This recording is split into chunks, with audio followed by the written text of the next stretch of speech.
Туғандар, тағы бір жол ассалаумағалейкум. Қысқасы реестрден шықтық деп сүйін оташқа бардығычы. Барыңыздардың қуанышыңыздарға шеріктешпіз туғандар. Анан МВД өзі азыр бұл жерде айтып кетіп деме деп. Кимден документтері жақсы болу тұрған болса, уже полностью обновление болып реестрден шығат деп бүгін түнкі 9 күнгі түнкі 12-ге чейин обновление болып реестрден шығат тұрат. Егер де кимдеги саат 9-да түнкі 12-ден кейін ертең текшеріп көрсеңіздер, реестрда болып қала тұрған болсаңыздар, анда сіздерден какой-то бір документіңіздер тұра емес. Ошол эле баягы ким кайсы районда жашаган болсо, ошол райондун МВДсине барып текшериңиз деңиз. Что ал жерде айтат, что сиздердин могу документиңиздер начар экен депчи. Себеп дегенде аябай элдин баары тыгын болду, пробка болду, көзүңүздөр көргөндөй. Элдин мындай кыскасы МВД өзү дагы физически жетишпей калды. Баарын көрдү дагы.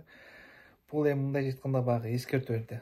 Баардык ошо мындай незаконно жүргөн бир туугандардын баарына эскертүү берди туугандар. Ошого баягы документтерибиз баардыгы четко болду эмес. Туугандар буюрса ошо документтердин баарын дагы да ошо тактап алганга эч кандай ишенич жок буларга баары бирчи. Анан мен реестрден чыгып эле талтай калыштын кереги жок туугандар. Ошо баарыңыздарга баягындай сүйүнүшүңүздөргө, кубанычыңыздарга шерикмин. Мен өзүм да ошону менен биргеликте мен өзүм да чыктым реестрданчы. Бирок документтерди тапшырып койгонбуз. Эртең, то есть келаткан среда күнү барып жообун алып коебуз. Себеби бул биз өзүбүздөн эле безопасностьбыз. Биздин буюрса документтерибиз баары так болчу. Андыктан өтө эле талтайып кетпейли, документтерибиздин баардыгын тактап кое берели. Буларга ишенич жок, көрүп атабыз. Бир күндө деген эле нелеген гана нерселерди кылып жатат. Так что буларга күнөөнү койбостон, күнөөнү өзүбүздөн издеп, документтерибиздин баарын тактап, өзүбүзгө сак бололу. Кыскача эле кылып коеюн.